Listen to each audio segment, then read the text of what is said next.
Advance PCB course, inverter AC, non inverter AC, उनमें आने वाले फॉल्ट्स, और उससे पहले जो है जो आज हम जिससे स्टार्ट करने जा रहे हैं कि एक आम टेक्नीशियन के पास जो है वो कौन कौन से टूल्स औजार होने चाहिए।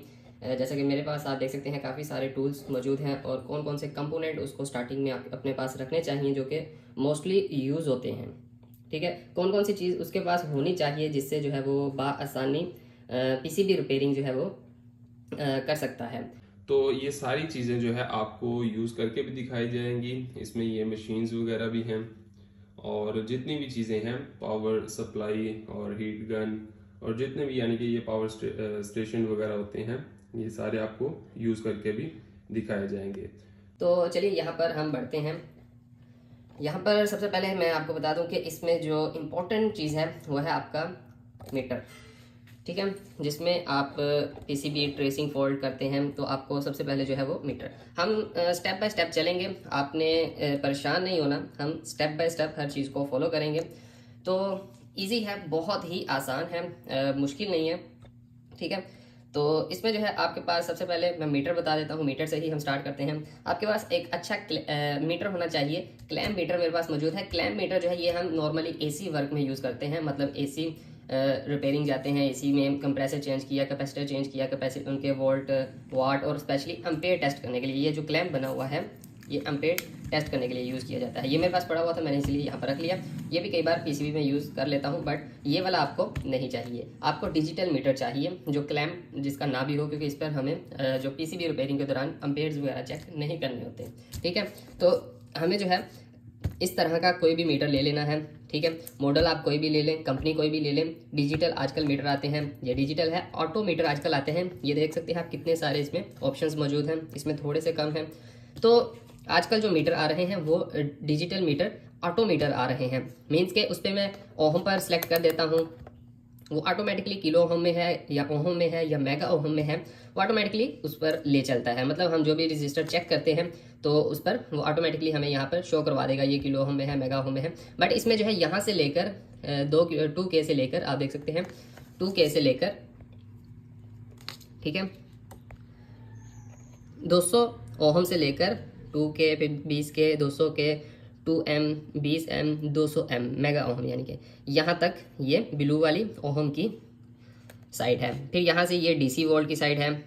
ठीक है, 200 मिली वोल्ट, और फिर 2 वोल्ट, 20 वोल्ट, 200 वोल्ट, 600 वोल्ट तक।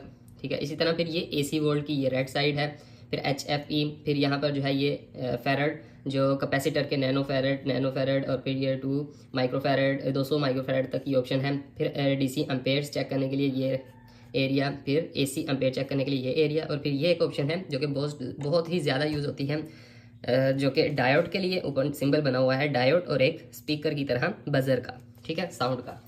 इसी तरह इस मीटर में भी ऑप्शंस हैं काफ़ी सारे। तो आप ये वैसे बेस्ट मीटर होते हैं यूनिटी के, काफ़ी अच्छे होते हैं, लेकिन काफ़ी एक्सपेंसिव भी होते हैं। तो आप कोई भी मीटर ले सकते हैं स्टार्टिंग में, लेकिन कोशिश करें अच्छा मीटर लें। अच्छा मीटर लेंगे तो उसकी रीडिंग जो है वो आपको अच्छी मिलेगी। ठीक है, तो मैं मीटर को साइड पर कर देता हूँ। ये वाला मीटर तो हम नहीं यूज़ करेंगे बिल्कुल भी, और मीटर मैं एक ही यूज़ करूँगा ओवरऑल मुकम्मल कोर्स में। ये वाला यूज़ कर लूँगा, इसमें ऑप्शन ज़्यादा हैं वोल्ट टेस्ट करने के भी, इसमें वोल्ट टेस्ट करने की नहीं है। तो कोशिश करें जो भी मीटर लें उसमें आपको ये सारी चीज़ें जो है आपको मिलनी चाहिए। इस मीटर में सिर्फ जस्ट फ्रीक्वेंसी टेस्ट करने की ऑप्शन नहीं है, जो कि HZ होता है, हर्ट्ज़ होते हैं, वो चेक करने की ऑप्शन नहीं है। बाकी ऑलमोस्ट सभी चीज़ें इसमें मौजूद हैं। ठीक है, अभी काफ़ी सारे दोस्तों को पता होगा कि क्या क्या चीज़ें होनी चाहिए, लेकिन मैं इसलिए ये बताना चाह रहा हूँ क्योंकि बहुत सारे दोस्त जो हैं वो न्यू होते हैं, तो उनको नहीं मालूम होता कि क्या क्या चीज़ें हमें शॉप ओपन करने के लिए जो सामान लेना है वो मार्केट से क्या क्या चीज़ें परचेज़ करें। हमारे पास रिपेयरिंग के लिए हम बैठ रहे हैं, तो रिपेयरिंग के लिए बैठने के लिए हमारे पास जो है वो हर टाइम में कौन सी चीज़ें मौजूद होनी चाहिए, ताकि कस्टमर आए तो हम उसको आसानी से रिपेयर करके फौरी पीसीबी दे सकें, या फौरी नहीं भी तो जो भी टाइम दे उस टाइम पर हम इजीली कवर कर सकें। ठीक है, इसके बाद जो है आपके पास मस्ट है बहुत ही एक सीरीज़ बोर्ड होना चाहिए। इसमें मैंने पहले वाला जो ये सॉकेट है ये सीरीज़ रखी हुई है, और सेकंड थर्ड जो है वो डायरेक्ट है। सीरीज़ है, सीरीज़ के साथ ये लैंप अटैच है। सीरीज़ बोर्ड बनाना बहुत ही इजी है, ये मैंने अपनी फुली फॉरवर्ड अपने चैनल पर भी बहुत सारे डायग्राम्स के थ्रू भी समझाया हुआ है, और वैसे भी बनाकर दिखाया हुआ है। ठीक है, और एक सिंपल सा लैंप जो कि यहाँ पर मैंने ऊपर दीवार पर लगा रखा है, वो देखें। ठीक है, और उसके साथ एक वायर आ रही है, और वो वायर जो है वो सिंपली जस्ट आगे से खाली है। मैंने उसको आगे से ये क्लिप लगा कर रखे हुए हैं कैपेसिटर वगैरह डिस्चार्ज करने के लिए, ठीक है। एक इस तरह का आपने लैंप भी सेपरेट लगा लेना है। और इसी तरह जो है आपके पास ये एक मशीन होनी चाहिए, जो कि मेरे पास जो मशीन है वो ये है, आप देख सकते हैं। ये मशीन है टीटान की। इसमें बहुत सारी कंपनीज आती हैं। ये आगे लिखा हुआ है पावर सप्लाई, ठीक है, आगे उसका मॉडल नंबर भी लिखा हुआ है, ठीक है। तो ये आप सेम ये भी ले सकते हैं और भी ले सकते हैं। ये डीसी पावर सप्लाई है। इसमें आप किसी भी चीज़ को सप्लाई खुद से देकर ऑटो मतलब आप खुद एडजस्ट कर सकते हैं सप्लाई, और बआसानी इसको टेस्ट कर सकते हैं। तो इसके साथ साथ ऊपर एक और मशीन आपको दिखा दूँ, ये जो कि काटा कंपनी की है। मॉडल नीचे लिखा हुआ है 2018D+ काटा। और ये मशीन भी जो है इसमें आपको हीट की ऑप्शन मिलती है। मतलब ये जो SMD चिप होते हैं ICs वगैरह, उनको हीट करके इससे निकाला जाता है, ठीक है। और इसके साथ जो है ये आयरन की ऑप्शन भी होती है, ये साइड पर है। आयरन भी हम इसके साथ अटैच कर सकते हैं, ठीक है। और इसी तरह ऊपर एक और मशीन है जो कि एक्स्ट्रा एक मशीन मैंने ला कर रखी है। अगर ये ना भी हो तो आपका काम चल जाता है। तो ये जो मशीन है ये स्पेशली SMDs वगैरह जो होते हैं हमारे, SMD कैपेसिटर हो गए, SMD जो रजिस्टर हो गए, उनको निकालने के लिए, ठीक है। इसको भी हम यहाँ से कंट्रोल कर सकते हैं, फर्स्ट सेकंड थर्ड चैनल पर करके। तो इसकी स्पीड बढ़ा सकते हैं, मतलब इसकी जो हीट है वो इंक्रीज़ कर सकते हैं। तो वेरी सिंपल है। इनको भी आगे आगे साथ साथ जहाँ जहाँ पर यूज़ करने की ज़रूरत पड़ेगी तो हम इनको भी करेंगे। तो यहाँ पर अभी ये तो हो रही थी टूल्स की बात। इसके बाद जो हमारे पास नॉर्मली स्क्रू ड्राइवर जो है वो अच्छे वाले इंसुलेटेड होने चाहिए। एक आपके पास फाइल हो, फाइल के साथ आप अपने आयरन की जो बिट है उसको क्लीन कर सकते हैं। ये आयरन है, आयरन की बिट को अच्छे से क्लीन कर सकते हैं, कभी गंदी हो जाए। आयरन स्टैंड होना ज़रूरी है, जो कि मैंने रखा हुआ है, ठीक है। आयरन स्टैंड, उसके नीचे एक ये पेपर मिल जाता है आपको। ये एक्चुअली मैट होता है, जो कि इसकी बिट अगर काफ़ी गंदी हो चुकी है तो इसको इसके ऊपर से हम क्लीन कर सकते हैं, ठीक है। तो इसके अलावा हमें काफ़ी सारे यहाँ पर छोटे इक्विपमेंट्स चाहिए होते हैं, जिनमें ये आपको कुछ एक्स्ट्रा चीज़ें, कुछ वायर्स आपको ऐसी बनाकर रख लेनी है, क्लिप या फिर आगे थिम्बल लगा लें, 4-5 रख लें स्पेयर। ये आपको PCB में कहीं ना कहीं पर ज़रूरत पड़ती रहेगी। आउटडोर की PCB में हम स्टार्ट इंडोर की PCB से ही करेंगे। ये ट्यूज़र्स आपके पास होने चाहिए, जिससे आप इजीली SMDs वगैरह को पकड़ेंगे। SMD जो है, SMD कैपेसिटर, SMD ICs वगैरह जो है, उनको आप हीट करके आयरन से इससे निकाल सकते हैं, लगा सकते हैं। ये चीज़ें आपके पास होनी चाहिए। टूथब्रश आपके पास होने चाहिए, दूसरे ब्रश होने चाहिए PCB को क्लीन करने के लिए। और एक मिरर ग्लास तो आपके पास मस्ट है, लाजमन होना चाहिए। और ये आपको बहुत ही हेल्प करता है, SMDs वगैरह देखने के काम आता है। या कैपेसिटर छोटे जो हैं, किसी भी चीज़ का मतलब नंबर रीड करना है। फॉर एग्जांपल यहाँ पर अभी कुछ हमें अगर ये SMDs वगैरह है, इसको पढ़ना है तो हम कैसे इसको रीड करेंगे, वैसे नहीं दिख रहा। तो इस पर लाइट्स भी हैं अच्छे वाला, अगर आप ये रखेंगे तो आपको मिल जाएगा, ठीक है। इसको ऐसे हम पकड़ेंगे, लाइट ऑन कर ली, और इसको बआसानी हम अब देख सकेंगे। मैं अगर आपको देख कर दिखाऊँ तो ओके 202 सिफर नंबर जो है वो जंपर होती है। तो इस तरह से ये हम कितना ईजिली जो है इसको देख पा रहे हैं। शायद आपको सही से क्लियर ना दिख रहा हो, बट मैं ऊपर से इजीली इसको पढ़ पा रहा हूँ। IC का नंबर कोई आपको पढ़ना हो तो इससे आप इजीली जो है वो देख सकते हैं। ये देखें, अब आपको क्लियर नज़र आ रहा होगा, पहले फोकस नहीं था कैमरे का। तो कितना अच्छे से आप देख सकते हैं। ऊपर 472-102 ओवरऑल 202, ये जितने भी यानी कि SMDs वगैरह हैं, ये आप इससे देख सकते हैं। तो ये बहुत ही काम की एक चीज़ है, ये आपके पास होना चाहिए।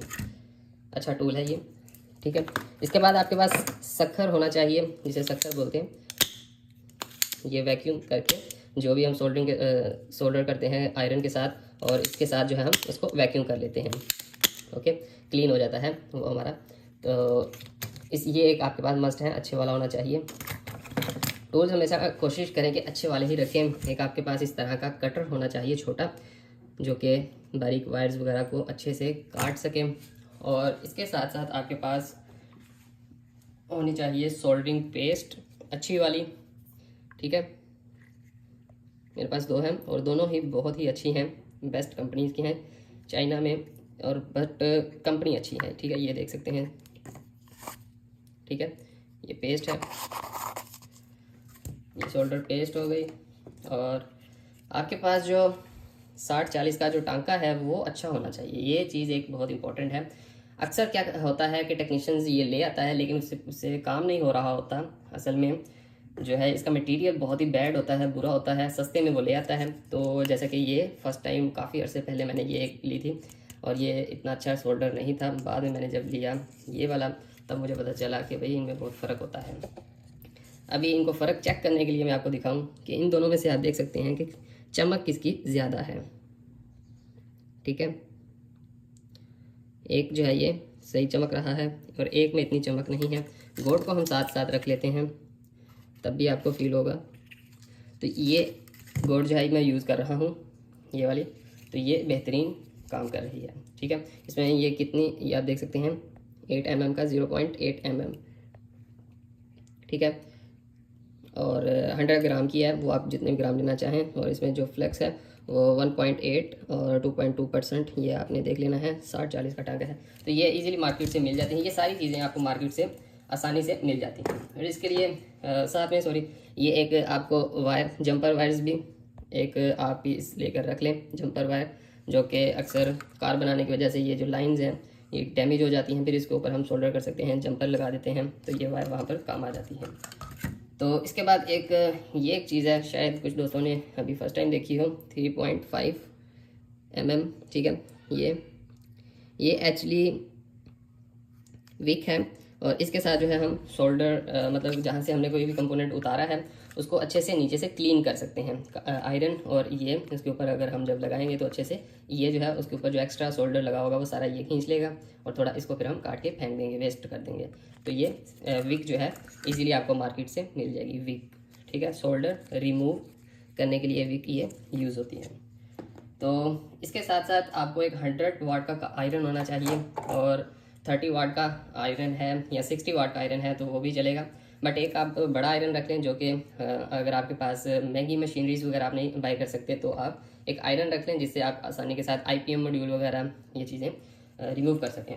और इसके साथ साथ एक और चीज़ इम्पोर्टेंट वो ये है कि आपके पास ये वायर्स भी लेकर रखें इस तरह से, जो कि जंपर डालने के लिए भी काम आ जाती है। और कई बार चूहा केस आता है, मतलब जिसमें वायर्स कटी हुई होती हैं, चूहे ने वायर काट दी डिस्प्ले की या फैन मोटर की, स्विंग मोटर की, तो उसमें आप जो है इसके साथ वायर्स 2-3 कलर लेकर रखें तो आप वायर्स की लेंथ बढ़ा सकते हैं। इतनी कॉस्टली नहीं है ये, सस्ती ही आपको मिल जाती है मार्केट से।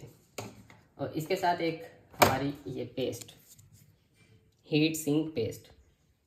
हीट सिंक पेस्ट मेरे पास तो ये बड़ी वाली है, छोटी भी मिल जाती है, पैकेट में भी मिल जाती है। Heat sink paste white colour की होती है, ये जब टाइम आगे आएगा तो फिर इसको भी यूज़ कर लेंगे। तो ये हीट सिंक पेस्ट भी आपके पास होनी चाहिए। हीट सिंक पेस्ट जो है वो हमारे कंपोनेंट कुछ ऐसे हैं जो ओवर हीट ना हो उनके लिए लगाई जाती है हीट सिंक के साथ। और उसके बाद कुछ ऐसे कंपोनेंट जो कि मैं आपको दिखा दूँ कि आप पिक्चर ले लें, स्क्रीनशॉट यहीं से ले लें तो आपको काफ़ी बेनिफिट होगा। यहाँ पर आप देखेंगे ये काफ़ी सारी चीज़ें हैं जो कि लिखी हुई हैं। ठीक है, ये सारी चीज़ें जो हैं ये आपने ले लेनी है। ठीक है, मार्केट से कैपेसिटर्स हैं, टीवी सेंसर है, ULN 2003 IC है, SMDB में है, और ये सारे कैपेसिटर हैं इस तरफ। और नीचे IC है 7805, 7812, 7905, VDR क्रिस्टल वगैरह, IGBT, ZNR और ये जेनर डायोड है, डायोड मिक्स सिंपल वाले। ये जो है रजिस्टर है 2 वाट की, ये सारे इस तरफ रजिस्टर है कलर कोडिंग वाले। तो इसका आप स्क्रीनशॉट ले लें, ये चीज़ एक नॉर्मली होनी चाहिए। बाकी कुछ एक्स्ट्रा अगर आपको PCB से मिलता है जो कि आपके पास नहीं है वो आप मार्केट से मंगवा सकते हैं। उसके बाद फ्रेंड एक इसका स्क्रीनशॉट ले लें। ये मोस्ट यूज़ होने वाली SMDs हैं, ये सारी SMDs हैं। ठीक है, 39 किलो ओहम तक ये सारी SMDs हैं। 47 ओहम से लेकर 39 किलो ओहम तक इसमें कुछ कुछ मिस हैं, लेकिन ऑलमोस्ट सभी जो है ये सभी SMDs हैं और ऑलमोस्ट यही यूज़ होती हैं हमारे PCB में। कुछ PCB होंगे जिनमें ये यूज़ ना होती हो, मतलब कोई और यूज़ होती हो, तो ज़्यादातर जो है यही यूज़ होती हैं। तो ये जो है फर्स्ट वीडियो थी इसमें कि आपके पास सामान क्या क्या होना चाहिए। और ये कुछ चीज़ें, एक चीज़ रह गई इम्पोर्टेंट, आपका कंप्रेसर। एक आपके पास DC कंप्रेसर होना चाहिए, 1.5 टन का आप रख लें मोस्टली, क्योंकि 1.5 टन की ही PCB आती हैं। तो 1.5 टन का एक आप कंप्रेसर अपने पास रख लें और एक टेस्टिंग वायर बनाकर रख लें जिसमें एक तरफ स्विच हो और दूसरी तरफ क्लिप या फिर आप थिम्बल भी लगा सकते हैं। तो क्लिप लगा लें, इजी है, कई जगह पर आपको थिम्बल की ऑप्शन नहीं होती तो आप क्लिप इजीली अटका सकते हैं। और डीसी कंप्रेसर आपके पास एक होना चाहिए, क्योंकि इसमें एसी कंप्रेसर तो हमें चाहिए नहीं, डीसी कंप्रेसर आपके पास होना चाहिए। और उस पर एक चीज़ आपने कर लेनी है जो कि इंपॉर्टेंट है, क्योंकि मल्टीपल पीसीबीज आती हैं, तो उसमें हमें जो है मल्टीपल पीसीबीज में हमें क्या करना होता है, फिर हर किसी का जैक जो हमारे पास नहीं मौजूद होता। तो मैंने क्या कर रखा है, कॉमन इसका सॉरी UVW पॉइंट एग्जैक्ट लगा रखे हैं। और एग्जैक्ट लगाने पर जो इसका मेन जैक था वो था जी ये वाला, ठीक है, एक इसका जैक था, तो ये जैक, ठीक है। अब इसी के मैंने जैक से जो कलर देखें, रेड कलर, इसमें भी रेड कलर,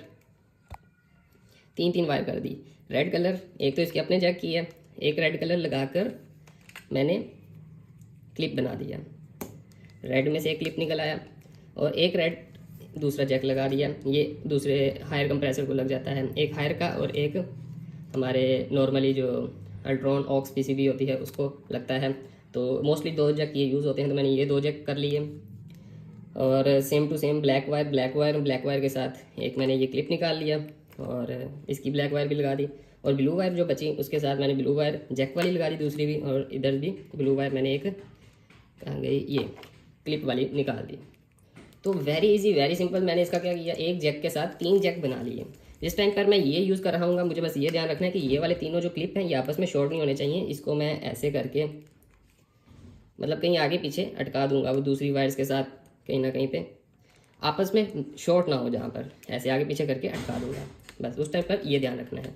और जिस टाइम पर मेरे पास ऐसा कंप्रेसर आ जाए, कोई ऐसी पीसीबी आ जाए जिसमें ये 2 जो जैक हैं इसके ये वाले, तो एक ये और एक दूसरा, वो नहीं लगना हो, तो मैं ये वाले जो तीनों हैं ये भी UVW ही हैं, इसमें से निकाले हैं, एक पॉइंट में ये लगा दूंगा। क्या होगा, गलत लग जाएंगे लेकिन कंप्रेसर हमारा चलेगा, सक्शन डिस्चार्ज बस नहीं करेगा। हम इसकी कोई सी भी एक वायर को आपस में रिप्लेस कर देंगे इस तरह से, फिर हम चेक कर सकते हैं।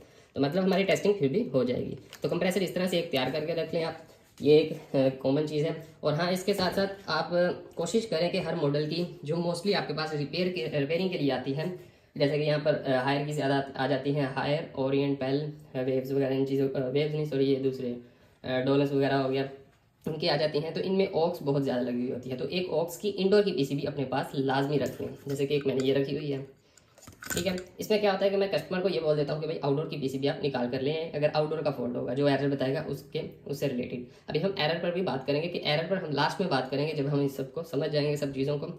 तो इसको जो है हमने पीसीबी मतलब स्पेयर हम रख लेंगे, स्क्रैप में से आप ले सकते हैं, और कुछ प्रैक्टिकल के लिए भी स्क्रैप पर आप पीसीबी लेकर रख लें, ताकि आप साथ साथ प्रैक्टिकल करते रहें। और कुछ जो मोटर्स हैं वो भी लाजमी लेकर रखें, कोशिश करें 1-2 सैंपल डीसी मोटर के रख लें, और इस तरह की मोटर भी आप लाजमी रखें जिसमें एक फीडबैक का जैक और एक सिंपल जैक है, तो जिसमें आप हायर की और एक सिंपल दूसरी।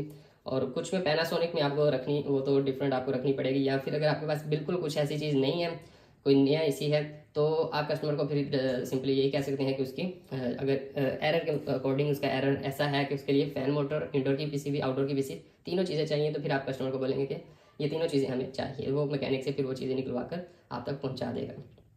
तो इस तरीके से हम यानी कि ये डीलिंग की जाती है।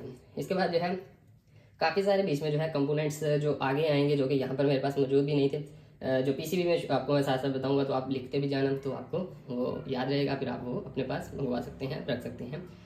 तो ये थी एक वीडियो जिसमें आपको इंट्रोडक्शन करवाना था कि पीसीबी कोर्स का आगाज़ है, और यहाँ पर आपके पास टूल्स कौन कौन से होने चाहिए।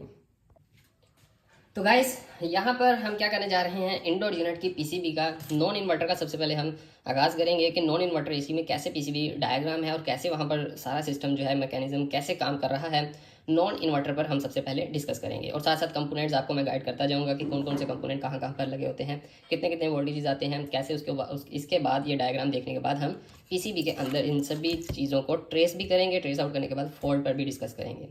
तो वैसे तो मैं पहले जो कोर्स चांद वाला बना पड़ा हुआ है, आपने वो भी वॉच किया, अगर जिन भाइयों ने नहीं किया तो वो वॉच कर लेंगे। तो उसमें ये जो कंपोनेंट्स मैंने आपको जो पहले आपको मैंने जहाँ पर कहा था स्क्रीनशॉट ले लें, वो सारे कंपोनेंट की टेस्टिंग, बेसिक वर्क और उन पर प्रैक्टिकल डायग्राम वो सारी उसमें क्लियर कर रखी हैं।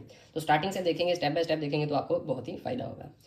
तो चलिए, यहाँ पर ये हमारा नॉन इन्वर्टर AC है, ठीक है। नॉन इन्वर्टर AC में सबसे पहले यहाँ पर आप अगर देखें तो यहाँ से हमारा स्टार्ट होता है AC L और AC N, ठीक है, यानी कि न्यूट्रल और फेस हमने यहाँ पर इन करनी है।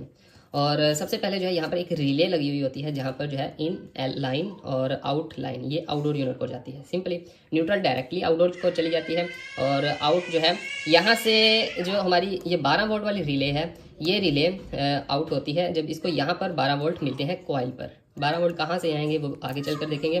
तो यहाँ पर जो है अब सिंपली ये जो रिले है मैं आपको साथ साथ दिखा दूंगा तो और ज़्यादा बेटर होगा। जिन भाइयों ने नहीं देखी, ये रिले है, कुछ में इस प्रकार की आती है। इसमें आपको इसके नीचे वाले पॉइंट्स पर ही देखकर पता चल जाता है। देखें, कुछ रिलेज में नहीं होता, कुछ में होता है। यहाँ पर 1 और 2 नंबर के दरमियान में कॉइल बना रखी है, ठीक है। ये जो कॉइल है, मतलब ये 2 जो पॉइंट है 12 वोल्ट के हैं, और ये 2 जो पॉइंट है ये हमारे ऊपर वाले पॉइंट हैं। और इसी तरह ये वाली रिले भी है, कुछ में इस तरह की भी आती है। इसमें एक इन है, कॉमन COM लिखा हुआ है यहाँ पर इन, और ये आउट। नीचे से भी हम देख सकते हैं ये कॉइल बना हुआ है, इन 2 पॉइंट के दरमियान ये आप देख सकते हैं कॉइल बना हुआ है ऊपर से। तो ये है 12 वोल्ट वाली जगह, और यहाँ पर इन और आउट। तो ये रिले होती है हमारी इसमें, ठीक है। इसके बाद फ्रेंड यहाँ पर आगे की तरफ थोड़ा सा चलें तो सिंपली हमारी लाइन में सबसे पहले फ्यूज़ आएगा। फ्यूज़ सेफ्टी डिवाइस है, इसीलिए फ्यूज़ आएगा। इसको इन यहीं से हो गई लाइन, ठीक है। आउट जो है वो आउटडोर को जाएगी जब यहाँ पर 12 वोल्ट सप्लाई आएगी। फ्यूज़ जो है हमेशा वो 3.15 एम्पेयर का या 3 एम्पेयर के राउंड ही लगा हुआ होता है, ज़्यादा एम्पेयर का नहीं लगाना। आगे शॉर्ट सर्किट हो तो वो ना हो, फ्यूज़ जले ना, कोई और चीज़ डैमेज हो जाए। तो 3 एम्पेयर का फ्यूज़ जो है मोस्टली लगा हुआ होता है। न्यूट्रल सीधी आ गई यहाँ तक, और ये जो है हमारा इसमें से फ्यूज़ होकर यहाँ पर फिर आपको दोनों के पैरेलल में एक ये जो सिंबल बना हुआ है उल्टा Z की तरह, ये VDR है। MOV भी इसे कहते हैं, VDR भी कहते हैं। 300 वोल्ट का VDR लगा हुआ है। दिखने में ये कैसा होता है PCB में भी हम देखेंगे, और यहाँ पर भी हम देख लेते हैं। इसके कई कलर मुख्तलिफ होते हैं, सिर्फ 2 लेग्स होती हैं, देख सकते हैं मुख्तलिफ कलर हैं। कुछ में इनके ऊपर एक सिलिकॉन की जैकेट भी होती है, ब्लैक कलर की, वाइट कलर की। ये जो है हमारा MOV ZNR, VDR भी इसको बोलते हैं। तो इस तरह का होता है, ठीक है। तो ये असल में ये भी प्रोटेक्शन के लिए है। 300 वोल्ट से मैक्सिमम 300 वोल्ट की तरफ जाएंगे, या अंडर वोल्टेज या ओवर वोल्टेज पर ये क्या करता है, शॉर्ट हो जाता है। जब शॉर्ट होगा तो पीछे फ्यूज़ पर लोड पड़ेगा, फ्यूज़ जो है वो बर्न हो जाएगा, आगे करंट जाना बंद हो जाएगा, हमारा आगे वाला सारा सिस्टम सेफ हो जाएगा, ठीक है। फिर इसके बाद आगे चलेंगे, इसी तरह पैरेलल सर्किट हमारा आगे जा रहा है। तो ये एक आ जाएगा इसमें कैपेसिटर, जो मैक्सिमम 0.1 माइक्रोफैरेड 275 वोल्ट का लगा हुआ होता है। और ये कैपेसिटर भी अगर आपको दिखाऊं तो ये इस तरह के लगे होंगे, थोड़ा बड़ा भी हो सकता है साइज़ में, छोटा भी हो सकता है। इसके ऊपर इसकी रीडिंग लिखी हुई होती है, ठीक है। साइड पर लिखी होगी या ऊपर टॉप की तरफ लिखी होगी। इसके बाद फ्रेंड यहाँ पर हमारे पास मेन चीज़ आ जाती है प्राइमरी सेकेंडरी ये ट्रांसफार्मर। 220 वोल्ट AC 50 हर्ट्ज़, और इसने आउटपुट में जो है 12 वोल्ट देने होते हैं। स्टेप डाउन ट्रांसफार्मर आपने ट्रांसफार्मर देखे ही होंगे, जैसे कि एक सैंपल के लिए ये है ट्रांसफार्मर, ठीक है। कुछ में 15 वोल्ट भी निकालते हैं, कुछ में 12 भी निकालते हैं। तो कुछ में ये डबल सप्लाई भी देते हैं, मतलब 220 वोल्ट इन करके 2 वायर से 12 वोल्ट देंगे अलग, 2 वायर से 15 वोल्ट अलग से देंगे, इस तरह से भी आते हैं। तो यहाँ पर इसकी क्या वैल्यू है वो देखते हैं। इसकी इनपुट सबसे पहले देखेंगे, ओके 220 वोल्ट इनपुट है ऊपर, और आउटपुट जो है वो 15 वोल्ट है। इसकी 15 वोल्ट आउटपुट है, ठीक है। तो ये एक ट्रांसफार्मर है जिसकी 2 वायर्स न्यूट्रल और फेस यहाँ पर लग जाती है, जैक बना हुआ होता है, लग गई। और यहाँ पर प्राइमरी साइड जो है वो इनपुट होती है 220 वोल्ट वाली, सेकेंडरी साइड जो है वो आउटपुट होती है। Secondary side output 12 volt AC ही निकालेगी, DC नहीं करेगी, ये जेन में रख लें। DC और जितने हर्ट्ज़ यहाँ पर है फ्रीक्वेंसी उतने ही हर्ट्ज़ साथ निकालेगी, 12 वोल्ट AC 50 हर्ट्ज़। और फिर इसके बाद आ जाता है हमारा ब्रिज रेक्टिफायर, ठीक है, जिसमें 4 डायोड्स लगे होते हैं। कुछ PCB में 4 डायोड्स लगाकर बना दिया जाता है, मतलब सिंपल ऐसे ही 1 2 3 4 डायोड्स लगाए हुए होते हैं, ठीक है। इसका आप देखेंगे इसका एनोड और कैथोड इस तरफ है। डायोड्स के बारे में भी पिछले लेक्चर्स वगैरह में, जो स्टार्ट वाले लेक्चर्स हैं उनमें सारा क्लियर कर रखा है, तो कि डायोड क्या है, इसको कैसे टेस्ट किया जाता है, ये सारी चीज़ें। तो एनोड कैथोड, इसका एनोड कैथोड इस तरफ है, फिर एनोड कैथोड इस तरह से बना हुआ है। तो खैर यहाँ पर इसके एनोड और इसके कैथोड पर हमने एक इन कर दिया, और इसके भी एनोड एक कैथोड पर हमने एक इन कर दिया। जो आउटपुट थी इसकी सेकेंडरी की आउटपुट जो थी, एक इस तरफ इन कर दी, एक इस तरफ इन कर दी। अब इसका जो कैथोड है वो आगे वाला जो दूसरे जो साइड पर कैथोड है आपस में मिले हुए हैं, और ये प्लस वोल्ट यहाँ पर निकाल रहे हैं। और इनके जो एनोड हैं और इसका जो एनोड है ये आपस में मिले हुए हैं, आप देख रहे हैं। एनोड माइनस होता है और कैथोड जो है वो आउटपुट प्लस निकालता है। ठीक है, यहाँ पर प्लस आएगा तो ये आउटपुट में प्लस देगा, और यहाँ पर माइनस आएगा तो ये यहाँ पर इसका रिवर्स तो आता नहीं, तो यहाँ पर माइनस ही रहेगा। ठीक है, तो ये माइनस जो है यहाँ पर है और प्लस वहाँ पर है ऊपर। तो यहाँ पर जो है इसने DC वोल्ट सप्लाई कर दी।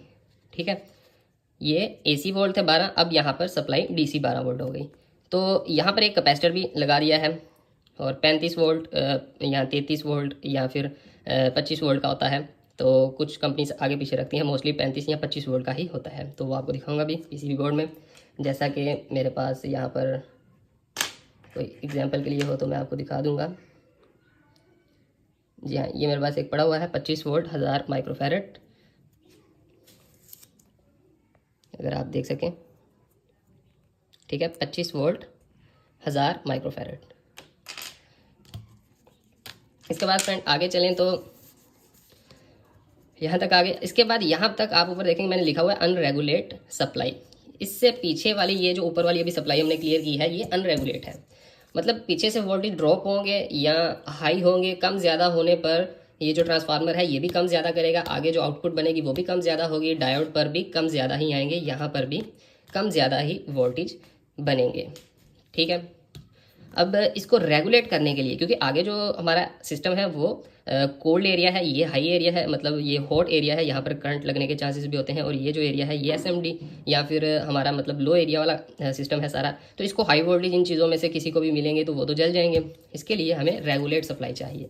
उसके लिए एक IC आता है 7812 IC, कुछ में 78-5 भी, जहाँ पर जितनी ज़रूरत होती है उस हिसाब से लगा रखे हुए होते हैं।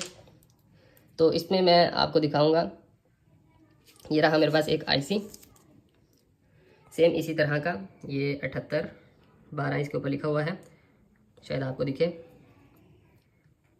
इस तरफ लिखा हुआ है बट इस पर इतना क्लीन नहीं नज़र आ रहा। 7812 लिखा हुआ है। इसके पीछे ये हीट सिंक है।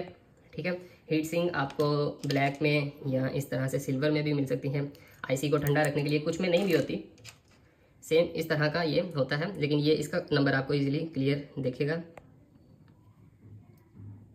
देखें 7805C लास्ट में, ये 78-5 है, ये 5 वोल्ट रेगुलेट करने के लिए है, लेकिन इसी तरह का दूसरा 7812 है।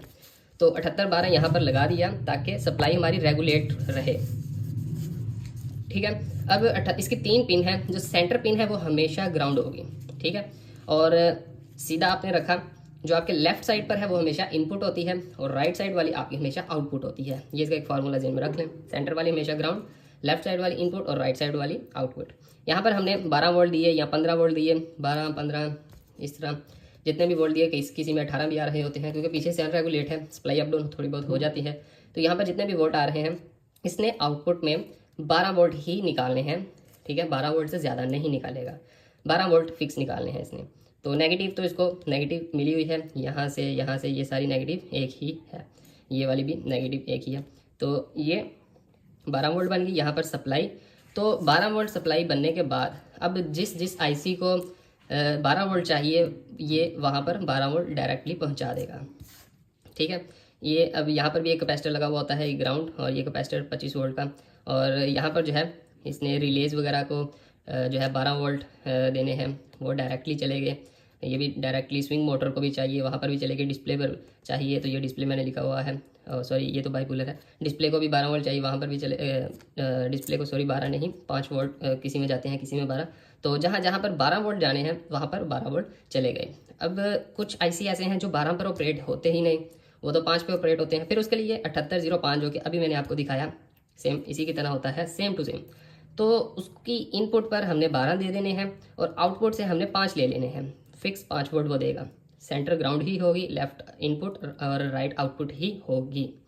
और इसमें जो है एक तो हमने ये EEPROM IC है, इसको मैं आपको हैंड पे बता दूंगा, डिस्कस करूंगा। अभी यहाँ पर ये सीधा गया हमारा MCU को ऑपरेट होने के लिए भी सप्लाई चाहिए, तो वो 7805 ही देता है। एक तो ग्राउंड से ग्राउंड, ये जो मैंने निशान बना रखा है ना ग्राउंड, ये एक्चुअली ये वायर ही अटैच है ग्राउंड वाली, ग्राउंड के साथ ये सारी, लेकिन ज़्यादा वो काफ़ी मतलब ख़राब हो जानी थी डायग्राम, तो इसलिए मैंने ये सिंबल बना दिया हर जगह पर कि मतलब कि ये अटैच है ग्राउंड हर एक दूसरे के साथ। तो ये ग्राउंड जो है ग्राउंड यहाँ पर इसको मिल गई और आउटपुट से 5 वोल्ट इसको मिल गई।